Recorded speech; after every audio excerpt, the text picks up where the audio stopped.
Charles III a vécu le grand jour de son existence, ce samedi 6 mai aux côtés de son épouse Camilla. Au cours d'une cérémonie solennelle, le monarque de 74 ans a été couronné face à une assemblée de 2000 personnes, et des millions de téléspectateurs à travers le monde. Quelques jours après son sacre, et alors que certains fans de la monarchie ont exprimé leur inquiétude en voyant de récentes photos du père des princes William et Harry, The Independent s'est penché sur l'un de ces mystères, ses mains gonflées. Quelle est l'histoire derrière ces doigts saucisses ? A même titré le journal britannique, reprenant le surnom donné par les internautes au souverain. Les images de Charles III sur le balcon de Buckingham Palace ont fait susciter des interrogations chez les admirateurs de la firme, mais aussi de quelques membres du corps médical. Sur les réseaux sociaux, certains ont ainsi suggéré que le gonflement des doigts du roi pourrait être dû à un œdème. Selon le National Health Service, NHS, l'œdème se caractérise par un gonflement des bras, des mains, des chevilles, des pieds ou des jambes. Généralement, ces gonflements sont causés par une rétention d'eau dans les zones concernées. Supérieur à couronnement de Charles III et Camilla, complicité, émotion. Retour sur les moments forts de la journée. Et de quelle maladie souffre Charles III ? Selon un article paru dans le magazine Hello, les mains rouges et gonflées du roi pourraient aussi être dues aux conditions météorologiques. Les mains du souverain apparaissent effectivement particulièrement gonflées lorsque celui-ci voyage à l'étranger, sous des climats plus chauds.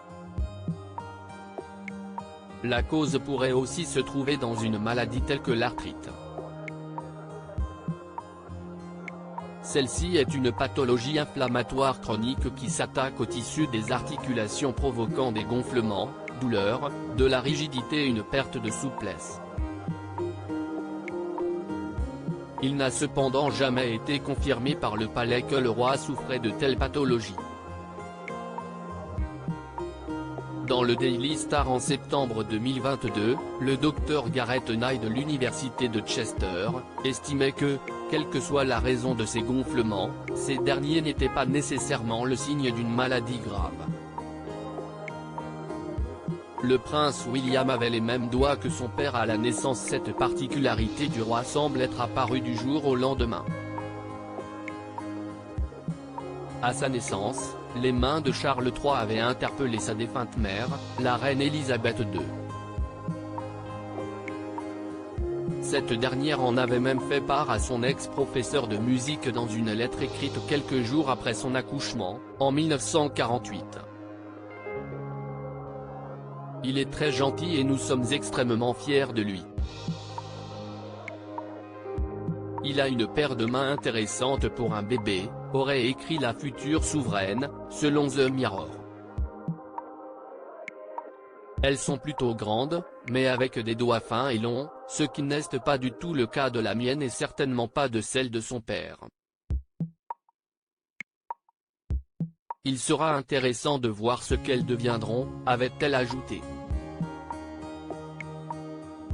Dans un courrier adressé à un ami après la naissance du prince William, en 1983, Charles III s'était réjoui de sa ressemblance avec son fils. Je ne peux pas vous dire à quel point je suis excité et fier. Il a vraiment l'air étonnamment appétissant et il a des doigts de saucisse comme les miens, avait-il confié, selon la biographie de Howard Hodgson, Charles, l'homme que sera roi, paru en 2007. Préférant en rire, le monarque et ses proches y ont régulièrement fait référence. En 2018, le prince William s'était amusé lors d'un discours prononcé pour le 70e anniversaire de son père. Le prince de Galles avait exprimé le souhait que les doigts saucisses de Charles III cessent d'écrire autant de lettres, afin qu'il puisse passer du temps avec ses petits-enfants. Crédit photo, agence.